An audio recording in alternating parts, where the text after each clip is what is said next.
Halo pemirsa, senang sekali rasanya Bincang Spesial kembali hadir menemani Anda dengan beragam topik yang hangat dan tentunya isu yang sedang ramai diperbincangkan oleh masyarakat. Bersama saya Selis Regar, karena setiap suara punya arti, setiap tamu membawa inspirasi. Ya, tentunya pemirsa, kami segenap tim redaksi Simpo TV menyampaikan duka mendalam atas peristiwa kecelakaan kereta api di Stasiun Bekasi Timur pada Senin malam 27 April 2026. Tentunya pemirsa, dalam episode Bincang Spesial kali ini kami akan membahas evaluasi sistem keselamatan transportasi nasional khususnya terkait kecelakaan KRL di Bekasi Timur. Lalu apa langkah-langkah yang harus dilakukan agar kecelakaan pada transportasi umum tidak terulang kembali? Sudah bersama saya Bapak Sofwan Dedi selaku anggota Komisi 5 DPR RI. Halo Bapak, apa kabar? Selamat siang. Ya, tentunya terima kasih Bapak sudah berkenan hadir di Bincang Spesial Simpo TV. Pastinya kami sangat menghargai dengan kepadatan Bapak sebagai anggota. Tentu Pak, kalau kita melihat dari kasus kecelakaan kereta api di Stasiun Bekasi Timur yang kita ketahui menewaskan 16 orang, yaitu 100%-nya adalah perempuan dan terakhir kita lihat juga korban luka-luka sebanyak 90 orang. Dari pandangan DPR, bagaimana saat ini penanganan untuk korban selamat dari kecelakaan tersebut, Pak? Oke, begini. Sebelum saya menjawab pertanyaanmu, saya ingin opening dengan sebuah rumusan statement. Jadi, kejadian kecelakaan kereta di Bekasi Timur ini sesungguhnya adalah membuka kotak Pandora lama, bahwa ada masalah di dalam pengelolaan sistem transportasi kereta. Akan tetapi kemudian jangan sampai juga kejadian kemarin kemudian membuat kita pesimis terhadap kemampuan kita di dalam mengelola sistem transportasi kereta. Karena kalau kita mau jujur, kereta api ini adalah sektor yang sesungguhnya berevolusi sangat hebat di dalam sistem manajemen transportasi Indonesia. Ketika saya nongkrong di Stasiun Tawang Semarang, ada seorang pegawai karir PT KAI, dulu di JKA, dia bilang begini, "Pak, saya tidak pernah membayangkan ketika saya muda dulu bahwa kereta api Indonesia akan setertib seperti sekarang ini." Dan dia mengakui ini semua bisa terjadi karena peran seorang Ignatius Jonan. Nah, oleh karena itu, ketika kemudian terjadi masalah, maka pertanyaannya kemudian adalah, toh kita pernah berhasil membuat sistem kereta api Indonesia yang tadinya jelek menjadi baik, bisa berhasil. Apa rumusannya? Karena dipimpin oleh the right man on the right place. Orang yang sesuai dengan punya kemampuan, punya determinasi, punya kredibilitas dan dedikasi. Kalau terjadi kecelakaan, maka persoalannya menurut saya ada sesuatu di manajemen. Itu yang harus kemudian dikaji ulang. Nah, termasuk kemudian di dalam menangani korban. Kalau menurut Undang-Undang Nomor 23 tentang kereta api, perkereta apian, terus ada peraturan-peraturan itu, bahwa setiap orang penumpang kereta api yang menjadi korban kecelakaan itu dia berhak memperoleh biaya pengobatan hingga santunan, asuransi, dan lain-lain. Maka menurut saya sekarang fokus kita adalah bagaimana kemudian pemerintah, baik itu Kementerian Perhubungan dan PT KAI, sekarang ini secara khusus dan sungguh-sungguh dengan determinasi ini ngurus asuransi untuk yang meninggal dunia. Gimana tuh? Jangan sampai dipersulit. Yang kedua, bagi korban luka-luka yang jumlahnya 90 orang, ini harus mendapatkan perawatan yang terbaik. Jangan lagi kemudian, oh ini BPJS, oh ini enggak, jangan. Ini harus equal treatment. Karena ini kesalahan negara. Ketika terjadi mismanagement di dalam operasional, itu kesalahan negara menurut saya. Maka negara harus bertanggung jawab dengan memberikan pelayanan yang terbaik untuk para korban. Oke. Menurut dari atensi dari Presiden Prabowo Subianto kan sudah jelas ya Pak Sofwan, di mana memang Pak Prabowo mengatakan akan memberikan santunan kepada korban terdampak. Yang Bapak lihat sejauh ini apakah sudah dilaksanakan atau masih dalam sistem ataupun masih dalam akan dilaksanakan untuk nantinya dikasih santunan ataupun bantuan terhadap keluarga terdampak? Ya, yang begini, kita ini kan hidup di negara, di negeri yang kadang-kadang perintah petinggi ini juga nggak dijalani sama yang di lapangan. Karena banyak irisan-irisan administratif. Ya, sejauh ini tidak ada komplain yang saya dengar. Biasanya kalau ada masalah, komplain itu udah terdengar ke DPR. Tapi sejauh ini saya belum mendengar ada komplain dari keluarga korban atau dari aktivis yang kemudian menyatakan bahwa para korban ini tidak ditangani secara sungguh-sungguh dengan perawatan. Saya belum mendengar. Mudah-mudahan everything's gonna be okay dalam perawatan itu. Memang kan dari pemerintah sendiri Pak Sofwan ini kan melemparkan ataupun menugaskan dari KNKT untuk menelusuri apa penyebab dari kecelakaan yang terjadi di Stasiun Bekasi Timur. Sejauh ini laporan dari KNKT yang sudah diterima dari DPR bagaimana Pak? Begini, secara regulasi KNKT ini kan punya batas waktu untuk melakukan investigasi dan penyelidikan. Nah, sekarang batas waktu penyelidikan ini belum selesai. Sehingga KNKT masih mengumpulkan bukti-bukti, mewawancarai pihak-pihak. Tetapi yang saya dengar KNKT ini salah satunya adalah fokus dalam permasalahan sinyal.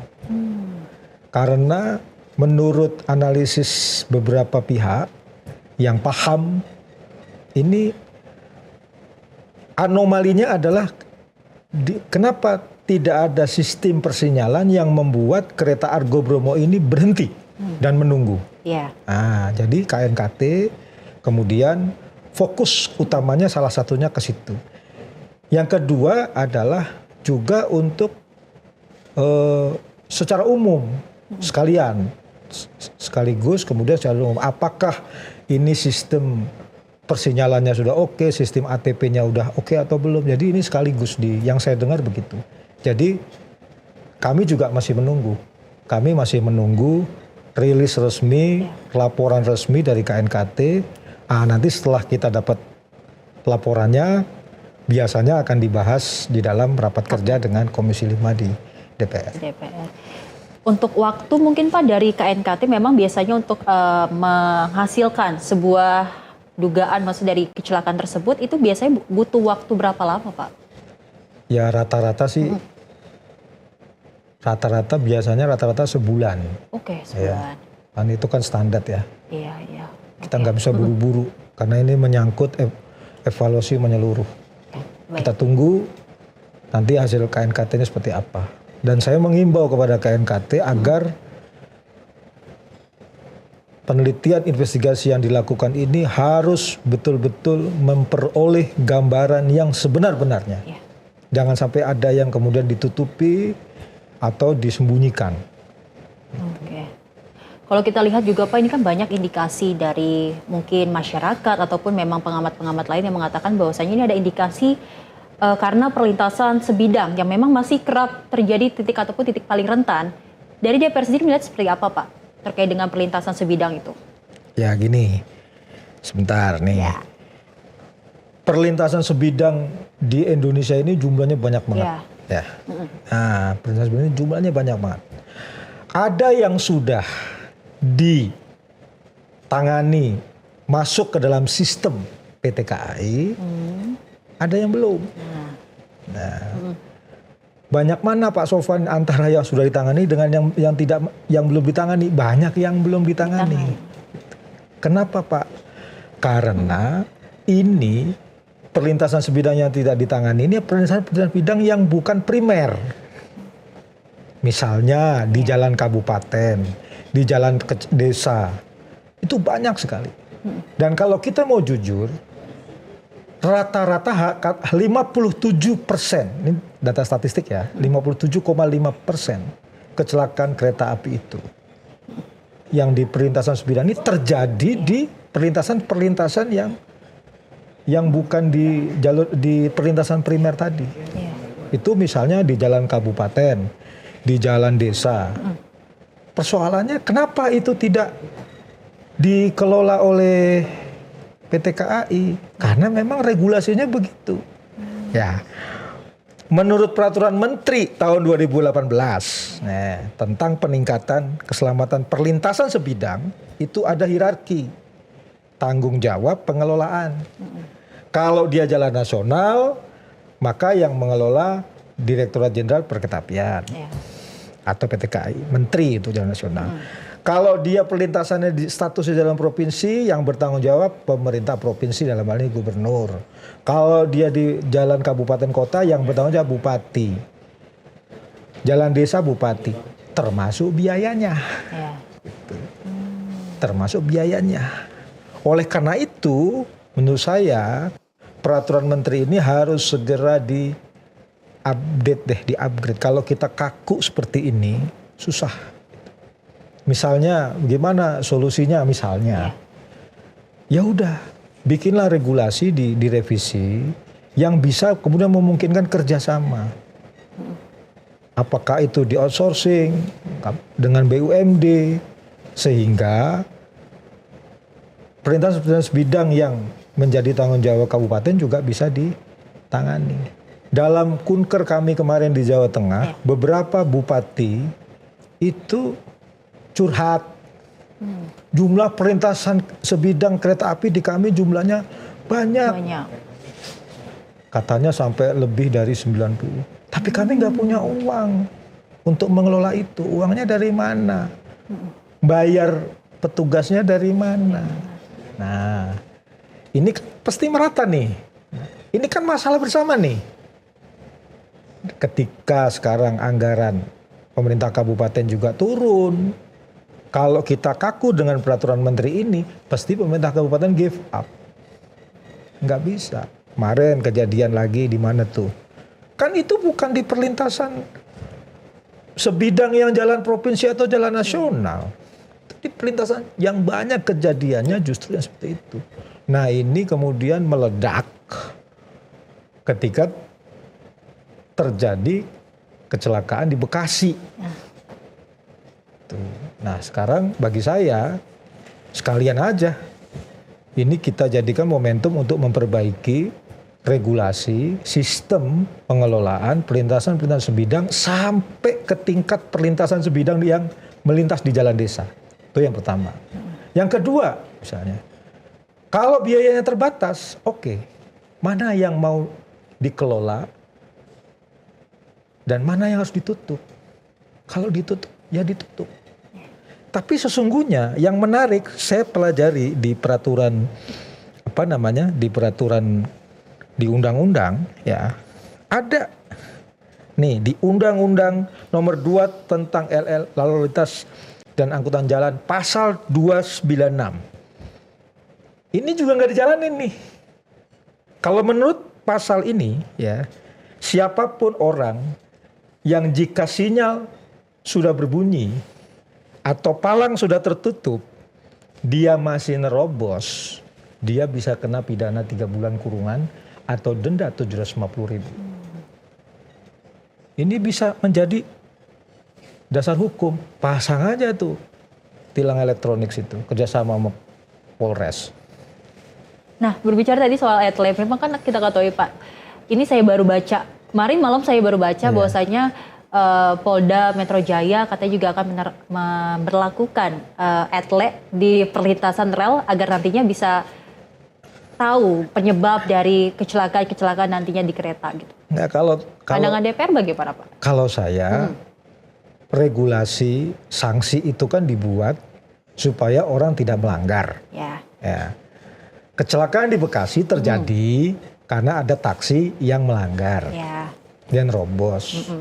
Ya, persoalan teknis saya nggak paham lah. Ya. Nah, mobil-mobil yang ditemper di perlintasan sebidang karena dia ngelanggar. Udah ada sinyal dia nerobos, motor dia nerobos. Kalau di Jakarta jumlah perlintasan sebidangnya berapa sih? Sementara di Pulau Jawa ini banyak banget. Jadi menurut saya ini Kepolisian Republik Indonesia ya selaku lembaga yang punya wewenang melakukan tilang elektronik kerjasama lah dengan KAI. Bikin tuh di perlintasan-perlintasan yang memang disepakati untuk dikelola oleh negara. Entah itu negaranya pusat, gubernur atau kabupaten kota, pasang. Kalau ada yang nerobos, cepret tilang. 750.000 maksimum. Kan lama-lama kalau orang dapat surat tilang mulu kan. Akan sadar ya Pak ya? Iya, hati-hatilah. Pelan-pelan. Pelan-pelan. Berarti, ini bisa digunakan sebetulnya. Bagaimana caranya? Kita bisa tahu ada pelanggaran. Mau di situ nggak ada polisinya? Ya dengan itu. Kecanggihan teknologi CCTV dan tilang elektronik. Nah, berbicara terkait dengan kecanggihan teknologi. Kalau Bapak bisa lihat sebagai pandangan DPR, negara kita tuh posisi Indonesia dalam pemanfaatan teknologi keselamatan di perlintasan kereta api sudah sejauh mana, Pak? Ya. Kalau saya ngomong umum dulu ya, sebelum perlintasan ya. Kalau bicara manajemen kereta api, tadi saya sudah bilang, kalau Indonesia dibandingin dengan negara-negara yang berkembang kayak Bangladesh, Pakistan, India, jauh lebih bagus Indonesia. Bahkan kemarin ada turis dari Eropa Timur, senang banget dia di Gambir, ketika dia mau naik kereta panorama. Bagus sekali kereta di Indonesia. Jadi sesungguhnya pengelolaan kereta api di Indonesia ini udah keren. Kalau dibandingin dengan negara-negara lain udah keren. Tapi kalau kita bandinginnya sama Cina, sama Jepang, sama Jerman, ya sama Belanda, ya pasti lebih bagus mereka. Kan mereka sudah lebih dulu. Yang kedua, jumlahnya tidak banyak. Kalau saya pernah jalan ke beberapa negara itu, ya mohon izin, itu ya hampir sama sebenarnya. Tidak juga mereka canggih-canggih amat gitu. Tetap yang di desa-desa ya, yang di suburban, di country gitu. Kalau yang di kota, iya mereka udah canggih gitu. Kita kalah canggih. Tapi kalau yang di country, di urban nggak beda jauh. Nah persoalannya adalah jumlah perlintasan di sana itu terukur, nggak kayak di sini. Kalau di negara-negara itu, saya baca literaturnya, seluruh perlintasan itu ada yang ngurus. Dan tidak diizinkan ada perlintasan-perlintasan yang tidak diizinkan oleh negara, nggak boleh. Sehingga terukur dan terkontrol, itu bedanya. Apakah otomatisasi, Pak? Ini kan udah hibrid sekarang. Kan palang-palang yang dikelola oleh PT KAI ya, yang tidak dikelola oleh gubernur dan tidak dikelola oleh kabupaten kota, itu kan udah hibrid. Artinya udah tahu, oh nanti kereta mau lewat, dia otomatis tuh ceklek. Tapi masih ada manusianya yang nungguin di palang. Dia adalah memastikan bahwa sinyal bunyi, bahwa palang dia sesungguhnya udah jalan. Tetapi belum bisa merata di seluruh pelosok negeri. Itu masalah. Dan pasti kita berharap bahwa perlintasan itu yang menjadi masalah bisa diterselesaikan ya Pak ya? Ya dengan kejadian ini, salah satunya memang perlintasan bidang. Dan sejujurnya nggak terlalu lama kok, 3 minggu ya sebelum kejadian ini di Komisi 5 itu fokus masalah perlintasan sebidang ini. Dibahas itu. Udah dibahas tuh. Pak Sofan kita tahan dulu. Tentunya pemirsa, perlintasan sebidang harus mengandalkan teknologi dan infrastruktur untuk menekan resiko kecelakaan pada kereta api. Lalu bagaimana perencanaan DPR RI dalam mendorong pembangunan flyover secara nasional? Kita akan membahasnya usai jeda pemirsa. Tetaplah bersama kami di Bincang Spesial Simpo TV.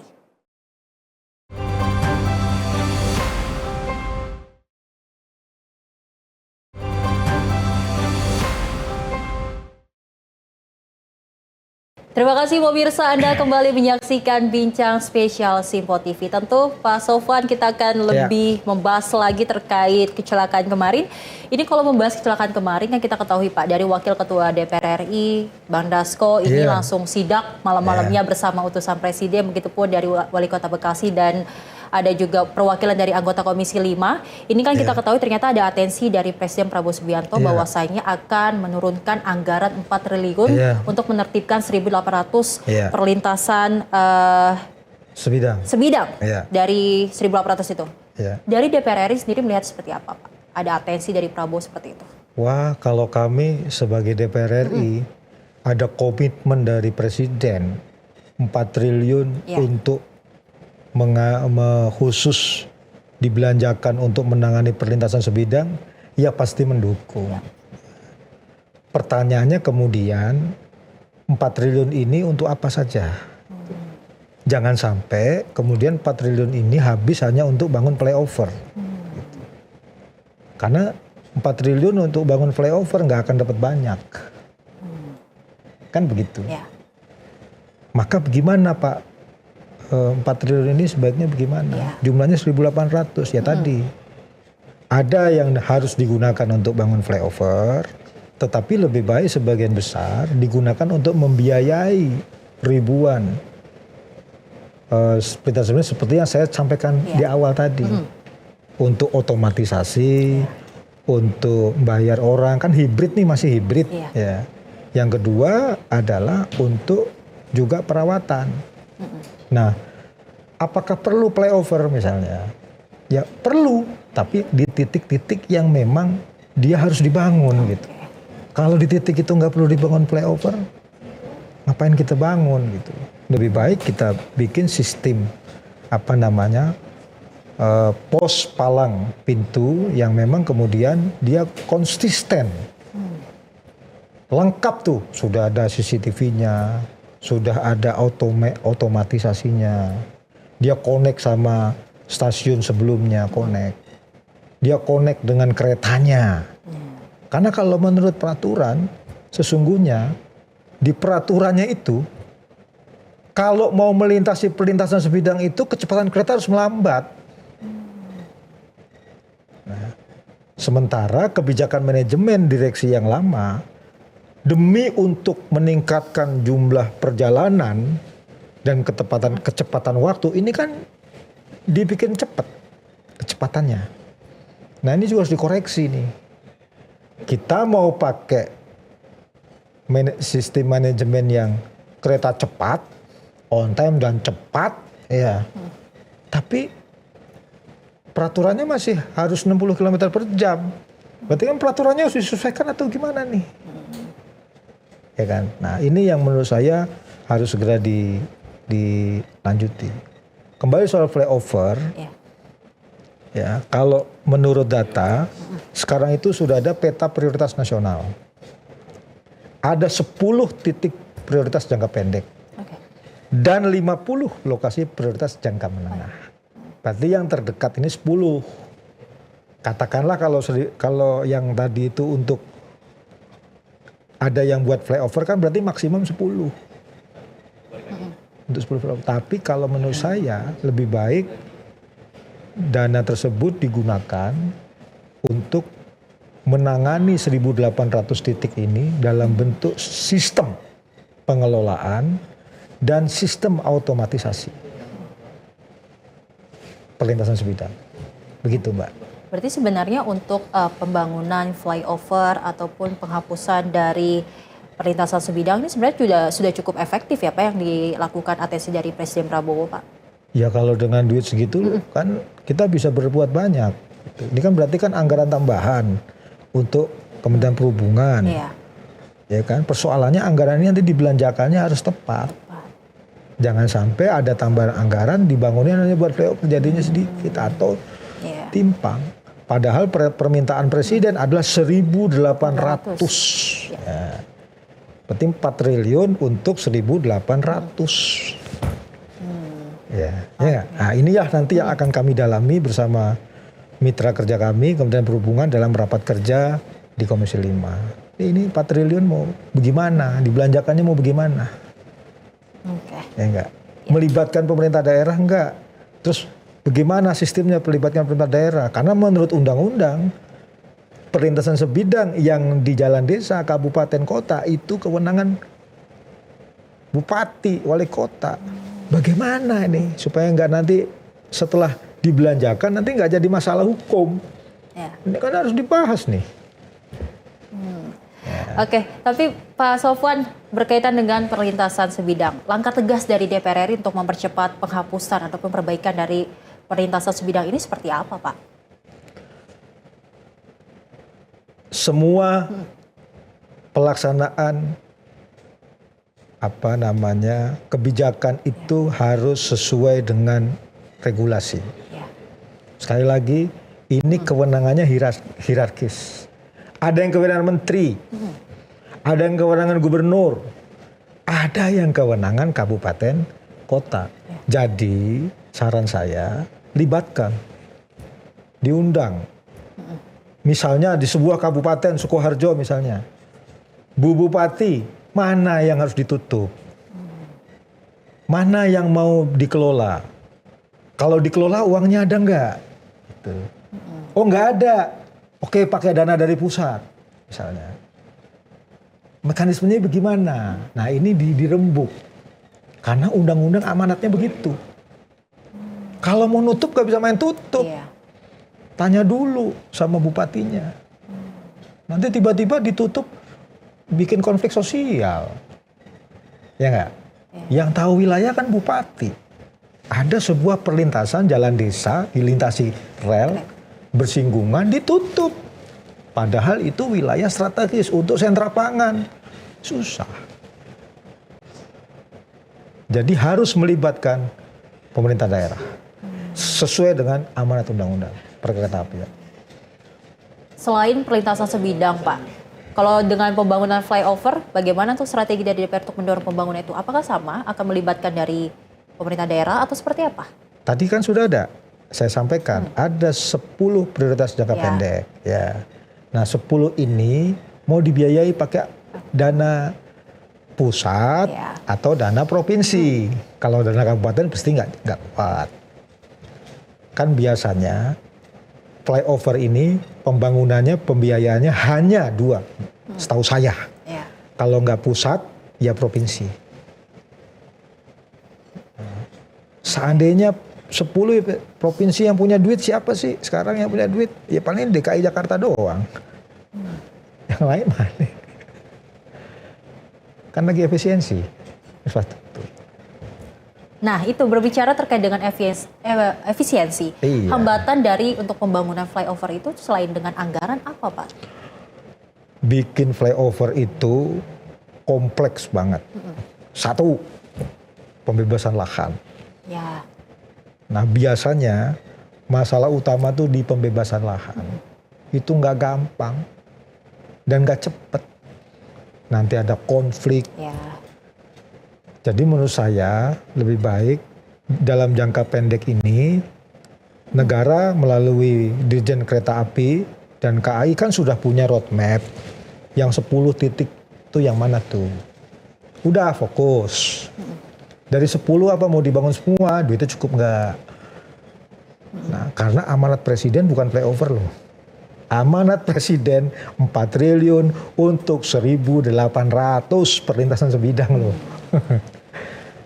Bukan flyover loh ngomongnya. 1.800 perlintasan sebidang. 4 triliun. Kalau buat flyover semua nggak cukup. Nah tadi kayak Pak Sofwan juga bilang bahwasanya kan jangka pendeknya itu ada 10 titik. Dari pandangan DPR bisa dilihat titik-titik apa saja Pak yang... Saya belum dapat datanya. Saya belum dapat datanya. Nah, rencana saya memang mau minta datanya. Nah tadi kan Bapak juga bilang bahwasanya untuk penghapusan dari perlintasan sebidang ataupun dengan pembangunan flyover ini harus juga ada kerjasama dari pemerintah daerah. Dari Bapak sendiri sebagai pandangan DPR, bagaimana kerjasama yang akan dilakukan jika nanti memang harus melibatkan dari pemerintah daerah sendiri? Ya, Undang-Undang Perkeretaapian mengamanatkan pengelolaan sebidang itu sesuai hierarkinya. Ya, kalau ini kemudian ada anggaran dari Pak Prabowo, oleh Presiden, Ya. berarti kan anggaran pemerintah pusat. Ya. Nah, maka pemerintah pusat, Kementerian Perhubungan segera merumuskan metodenya seperti apa. Regulasinya apa? Peraturan presiden kah? Kalau dari presiden atau peraturan menteri kah? Sehingga nanti sistem kerjasama dan gotong royong pembiayaannya, nih saya garis bawahi ya, gotong royong pembiayaannya ini tidak menyalahi regulasi. Jangan sampai nanti jadi masalah hukum. Maka ini harus gerak cepat. Dan perhubungan menyusun konsepnya, terus pola kerjasama dengan pemerintah daerah gimana, apakah ini hibah, apakah ini mohon maaf, impres. Kan sekarang polanya pola impres semua. Irigasi, impres. Jalan kabupaten kota pakai duit impres. Apakah ini nanti pakai impres? Silahkan monggo, pemerintah punya keleluasaan untuk merumuskan. Tapi regulasinya dibuat dulu. Oke. Ya. Ya. Terkait juga tadi kan pembangunan dari flyover, penghapusan dari perlintasan sebidang. Dari DPR sendiri untuk memastikan bahwanya pembangunan ini tidak hanya cepat tetapi juga berkualitas dan berkelanjutan seperti apa Pak nantinya untuk kedepannya? Ya, ini kan masalah urgent, Ya. atensi prioritas Betul. dari Presiden. Satu, regulasinya dulu dibuat. Itu poinnya dulu ya Iya Pak, dong. akarnya dulu ya? Iya, setelah ada regulasi, kemudian mohon maaf, juknisnya mau gimana? Nah itu nanti surat edaran dirjennya gimana? Habis itu akan dibangun, harus ada detail engineering desainnya yang sama. Gitu. Misalnya ada tipe A, tipe B, tipe C. Gimana nih? Nah ini perencanaan ini harus matang. Saya kalau nanti rapat, Iya. saya akan fokus di masalah perencanaan ini. 4 triliun untuk 1.800 itu mau bagaimana? DED-nya bagaimana? Pola pembiayaannya bagaimana? Pola gotong royong pembiayaannya. Jangan sampai nanti di belakang kemudian hari jadi masalah hukum. Iya. Gitu. Kan niatnya baik nih. Tapi kalau baik nggak ada SOP-nya kan jadi masalah hukum. Ke depan, suatu saat. Kasihan. Ya. Betul, tentu kita lihat juga Pak bahwasanya memang kan dari pembangunan flyover ataupun penghapusan perlintasan sebidang kan kita sebagai masyarakat mungkin berharap bahwasanya ini akan bisa mengurangi dampak kecelakaan dari kereta api. Sejauh ini DPR menilai apakah optimal ataupun seberapa dampak besarnya ini untuk kecelakaan ini menurun angkanya Pak? Ya pasti berdampak wong. Kecelakaan terbesar kereta api itu Iya. perlintasan sebidang Sebidang, kok. betul. Iya. Betul. Kan perlintasan sebidang rata-rata. Iya. Di perlintasan sebidang ada orang atau mobil, kendaraan atau motor yang melanggar, ketemper. Memang masalah utamanya di situ. Itu ya Pak ya. Iya. Sudah lihat dari kasus-kasus sebelumnya memang ternyata seperti itu ya Pak ya. Iya. Memang yang harus di Jadi kalau dirunut nih prioritas masalah di sektor kereta api, ya. nomor satunya itu perlintasan sebidang. Yang lain baru nomor 2 lain, baru sinyal, baru teknologi, baru upgrade. Gitu. Nomor satu apa Pak Sofwan? Prioritas nomor satu nih, kalau nomor satu nih, nomor paling tinggi ya perlintasan sebidang. Itu di sektor kereta api di Indonesia, masalah nomor satunya perlintasan sebidang. Jadi saya mendukung, Iya. 4 triliun 1.800, saya mendukung. Persoalannya mekanismenya gimana? Oke, pasti tentunya kita berharap bahwasanya ini akan segera dilaksanakan ya Pak, karena memang kan masyarakat yang seperti Bapak bilang bahwasanya dampak dari kecelakaan itu ya karena itu ya Pak ya. Iya. Benar. Dan sesungguhnya sebelum ada kecelakaan Bekasi, ini yang dikejar terus oleh Komisi 5 kepada kereta api. Oke. Sebelum ada kecelakaan ini, isu ini yang dikejar terus, ditanya terus. Ini mau bagaimana Pak? Oke. Nah gitu. Oke, kita akan bahas lagi ya Pak. Oke. Namun pemirsa, tanpa penegakan dan kehadiran negara di lapangan, sistem tidak akan berjalan dengan baik. Lalu bagaimana penertiban perlintasan ilegal dan peran petugas di lapangan? Kita akan bahasnya saat lagi. Usai jeda, tetaplah bersama kami di Bincang Spesial Simpo TV.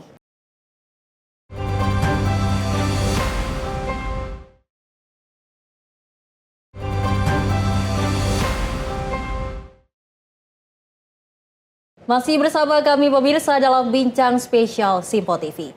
Tentunya pemirsa, ternyata pada akhirnya keselamatan bukan hanya soal sistem, tetapi juga soal penegakan dan disiplin kita bersama. Kita akan membahasnya lagi pemirsa bersama Pak Sofwan. Ya. Ini kan kita ketahui bahwasanya memang kecelakaan di Stasiun Bekasi Timur publik jadi menyoroti cukup banyak. Ini juga dari Dirjen Perhubungan Darat Kementerian Perhubungan ini juga telah melakukan sidak ke Pol Taksi Green SM yang diduga ini penyebab dari kecelakaan di Stasiun Bekasi Timur. Apakah memang sudah ada dari DPR menerima sidak itu? Apa saja yang dilakukan dari Dirjen tersebut? Sudah diterima belum Pak info-infonya? Gini, itu kan Pak Dirjen melakukan sidak itu kan memang kewajiban beliau, ya dia sidak. Kalau DPR ini fokusnya adalah mengawasi agar regulasi dilaksanakan oleh pemerintah. Setahu saya, setiap jenis unit kendaraan yang masuk ke Indonesia dan akan beroperasi ke Indonesia dan sebaliknya yang mau diekspor keluar Indonesia itu harus mengalami uji. Dan itu fasilitasnya gede banget tuh di Bekasi. Kan? Nah, menurut saya dokumennya harus dibuka kembali. Ketika jenis kendaraan yang digunakan untuk taksi hijau itu dulu pertama kali masuk Indonesia kan diuji dulu tuh, dites, dibuka kembali tuh. Kenapa saya bicara harus dibuka kembali? Karena masalahnya banyak banget. Gitu. Sebelum di Bekasi dulu mundur sendiri, nabrak Indomaret, mogok sendiri, setir terkunci. Kan kesimpulannya ini kalau secara umum kasat mata, terlalu banyak contoh kejadian anomali yang terjadi atas unit-unit armada tersebut di lapangan, terekspos pula di media sosial. Pertanyaannya dulu kok bisa lolos? Ini gimana balai nih? Gitu. Kok dilolosin nih? Maka saran saya kepada Pak Dirjen, pada Pak Menteri, dibuka kembali dokumennya. Gitu. Dibuka kembali dulu. Setelah itu, dari dokumen yang pertama kali dulu meng-ACC kendaraan tersebut masuk ke Indonesia dan beroperasi ke Indonesia, dilakukan tes ulang, random. Sesuai nggak nih dokumen yang lama nih? Jangan-jangan nih nanti ada sesuatu di balik sesuatu nih, kita nggak tahu nih. Kalau dia lolos, semestinya tidak banyak kejadian. Kalau dia lolos, tapi kalau diloloskan ada banyak kejadian, berarti yang bermasalah di proses meloloskannya dulu nih. Itu ada itu regulasinya. Di Bekasi, gede banget itu. Ya karena memang kan Pak, kalau kita ketahui bahwasanya ini masyarakat cukup jadi menyalahkan. Tanda kutip menyalahkan karena memang ternyata ini awal dari kecelakaan itu terjadi walaupun kita masih menunggu proses dari KNKT. Lalu gimana nih Pak? Tapi triggernya kan itu. Triggernya ada sebuah unit kendaraan mobil listrik, ya terlepas dia taksi ya. Berhenti, isunya berkembang, katanya ngelok segala macam, nggak bisa maju, nggak bisa mundur. The problem is berarti ada cacat di dalam mobil tersebut. Nah, kalau dia cacat dan nggak sekali dua kali, pertanyaannya kenapa tuh mobil bisa beroperasi di Indonesia? Padahal regulasinya dia harus dicek dulu tuh di balai tuh, di Bekasi tuh. Dibuka lagi aja dokumennya. Kok bisa lolos tuh? Siapa dulu yang ngelolosin tuh? Menjadi pertanyaan ya Pak ya? Iya dong, kalau saya ke sana. Jadi sidak yang kemarin itu kan untuk meredam kemarahan publik. Pemerintah kemudian bereaksi positif. Tetapi tidak cukup dengan sidak. Investigasi. Betul. Kalau saya loh ya. Ya, Pak Sofwan, ini kan dalam konteks tragedi ini langkah paling mendesak apa sih Pak yang harus segera dilakukan untuk mencegah kejadian serupa ini tidak terulang kembali Pak? Ada jangka pendek, ada jangka menengah, ada jangka panjang. Oke, jangka pendeknya apa Pak? Jangka pendeknya KNKT bekerja dengan baik. Ya. Kemudian Dirjen Perhubungan Darat tadi ngecek dulu triggernya ini apa. Dirjen Perkereta-apian juga ngecek triggernya apa. Kenapa sinyalnya nggak bisa mendeteksi itu? Kenapa gagal ngerem, gagal memberhentikan Argo Bromo? Itu yang jangka pendek. Investigasi. Yang kedua jangka menengah. Jangka menengahnya apa?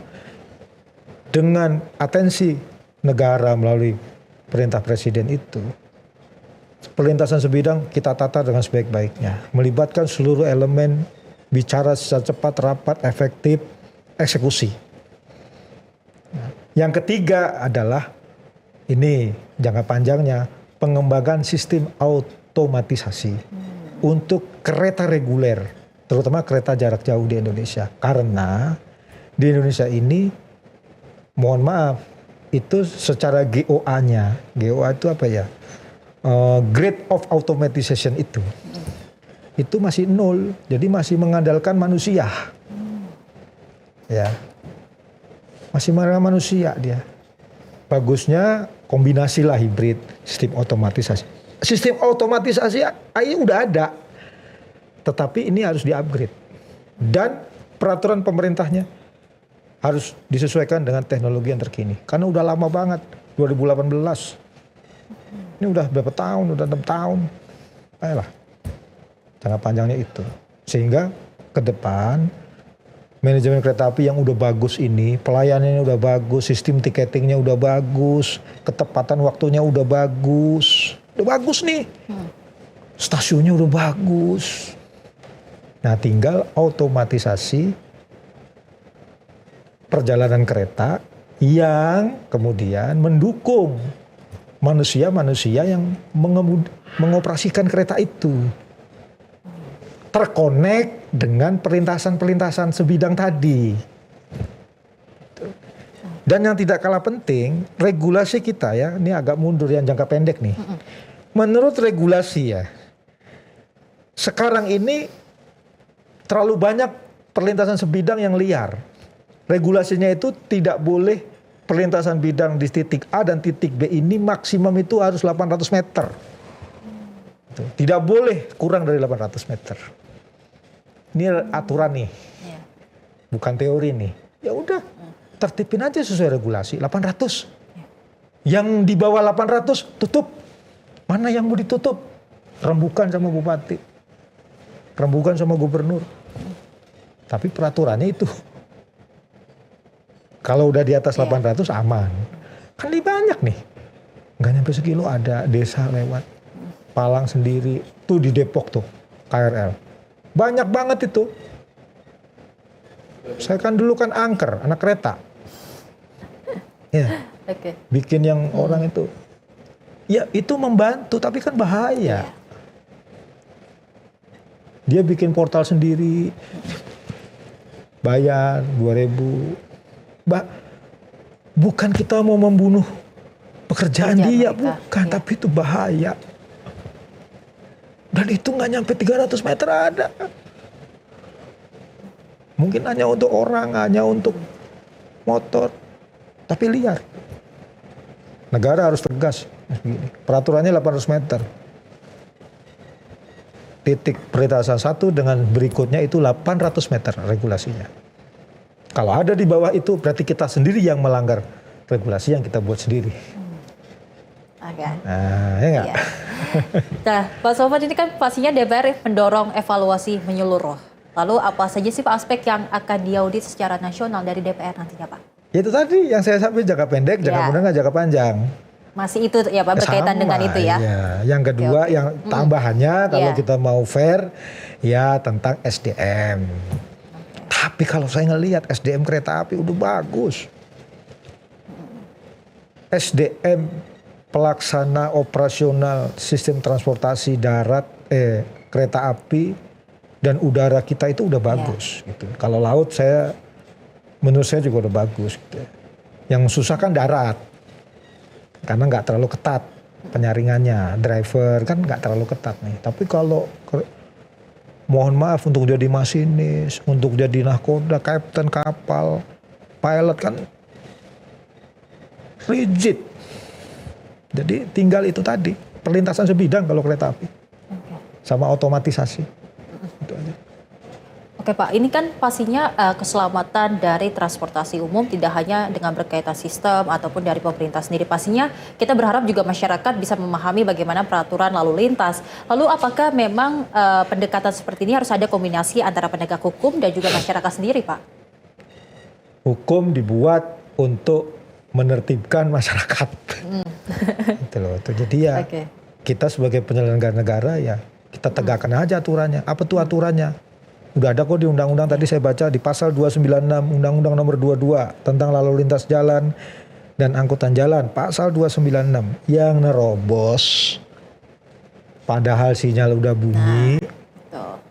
Ya. Itu kena sanksi. Ditilang denda 750.000. Ya udah pasang aja. Situ. Kan nggak mungkin ada polisi di setiap itu 24 jam. Lah keretanya kereta malam gimana polisi di situ? Cekrek, ketahuan, udah masuk ke rumah, ditagih. Besok kan dia kapok. Iya. Kalau dengan penambahan petugas Pak untuk menjaga di perlintasan rel gitu Pak, apakah memang itu membantu juga untuk menyadarkan masyarakat akan pentingnya lalu lintas Pak? Iya, persoalannya kan yang ada petugasnya kan yang dibiayai. Ya, kan jumlahnya kan banyak. Itu tadi yang saya bilang, yang 4 triliun tadi apakah termasuk untuk membiayai petugas, nambah pos. Tapi juga jangan sampai melanggar undang-undang. Ntar baru 300 meter ada lagi, nggak boleh, 800 meter. Kan masih sistem hibrid tadi saya bilang. Menurut saya memang harus ada petugas. Yang tidak ada petugas, ya otomatis itu pakai cekrek tadi. Oke. Dan dari DPR sendiri Pak, apakah mendorong kampanye nasional untuk meningkatkan kesadaran keselamatan transportasi? Kampanye penting. Tapi yang lebih penting adalah pelaksanaan daripada yang dikampanyekan. Kita ini kan sering mengkampanyekan kita ini juga kan ya Pak ya? Negara, kita ini kan sering banget bikin seremoni. Sering banget bikin jargon, sering banget bikin, tapi pelaksanaannya anget-angetan. Jadi saya lebih fokus pada konsistensi, determinasi di dalam melaksanakan regulasi yang udah kita buat. Kampanye hanya untuk mendukung pelaksanaan itu. Sosialisasi untuk mendukung. Yang utama bukan sosialisasinya, yang utama pelaksanaan regulasi. Kalau saya begitu. Berarti dari pelaksanaan regulasi itu kira-kira kalau Bapak bisa kasih tahu kita, itu bisa akan diterapkan secepat mungkin Pak? Bisa. Bisa nggak bisa kan tergantung kita, mau apa enggak. Kalau kita mau, bisa. Bisa secepat itu berarti ya Pak ya, kalau kita memang sudah... Presiden udah ada atensi. Dah sekarang mohon maaf, udah ada atensi. Segera aja Kementerian Perhubungan melakukan FGD, undang data dulu. Datanya jambere nih, kabupaten mana saja yang terdampak nih. Mana saja yang tidak sesuai dengan regulasi. Salah satunya tadi jarak 800 meter. Oke, data bukain. Dah, ini begini ya. Kita mau begini ya Bupati, Pak Bupati. Sistemnya begini Pak Bupati, bagaimana? Menggali aspirasi, partisipatori. Oke, susun regulasinya ketok. Apakah itu peraturan menteri, apakah itu peraturan presiden, ada payung hukum. Cepat bisa, buktinya Pak Presiden bikin Perpres 27 2026 cepet. Untuk 8% ojol, kenapa ini nggak bisa cepet? Ya. Oke Pak, ini kan pastinya kalau dengan nantinya ada pembangunan dari flyover ataupun penghapusan perlintasan sebidang, kita kan berharap bahwasanya ini akan berkelanjutan. Nantinya yang akan mengawasi, memonitoring, menurut pandangan DPR itu siapa Pak? Agar nantinya tidak ada hal-hal minus lagi. Ya semua pihak. bisa terlibat dalam hal itu ya Pak? Pemerintah kabupaten ya dia mengawasi yang dia punya tanggung jawab. Oke. Kan undang-undangnya begitu. Kecuali undang-undangnya diubah, semuanya pusat misalnya. Ya tuh, antar daerah. Ya, 2 inspektorat di daerah. 3 tentu saja DPR. Tapi kan DPR jumlahnya berapa orang? Sih? Berapa sih jumlahnya anggota Komisi 5? Berapa sih jumlahnya anggota DPR di dapil, sebuah dapil? Enggak banyak. Jadi sistem harus berjalan. Siapa yang bisa menggerakkan? Pemimpin. Leader. Leader atas dasar regulasi. Karena regulasi itulah konsensus bersama. Regulasi adalah konsensus bersama yang harus disepakati, dilaksanakan oleh siapapun. Oke. Tentu dengan adanya tragedi di Stasiun Bekasi Timur, harapan dari Komisi 5 untuk kedepannya seperti apa Pak? Agar nantinya perlintasan kereta api ini tetap aman, masyarakat juga tidak merasa khawatir lagi Pak. Iya. Dalam hidup ini tidak ada yang sempurna. Ya. Pasti selalu ada ujian, ada musibah. Ya. Tapi kata pepatah, ya jangan kecebur di lubang yang sama 2 kali. Karena itu kita sama aja dengan keledai. Nah, supaya kita tidak menjadi keledai, tidak tercebur di lubang yang sama 2 kali, maka komitmen ini harus dilaksanakan sesegera mungkin, sungguh-sungguh, regulasinya benar, disiplin semuanya, dan jauhkan atensi-atensi personal kelompok itu jauhkan dulu. Gitu.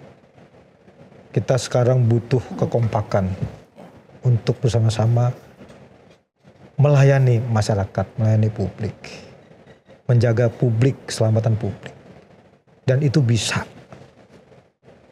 Bisa kalau kita mau dan bekerja Bisa ya Pak kita mau kalau kita bersatu.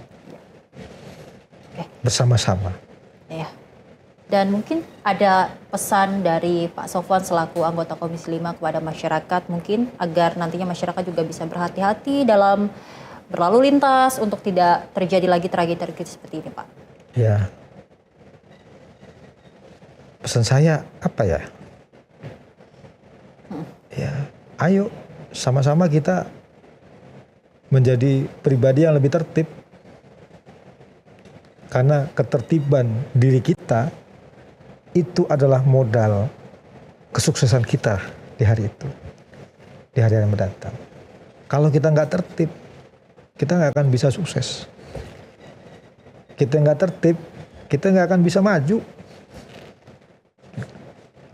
Cek aja orang-orang yang maju, yang bisnisnya sukses, yang usahanya sukses, karirnya bagus. Itu orang yang tertib dan disiplin. Betul.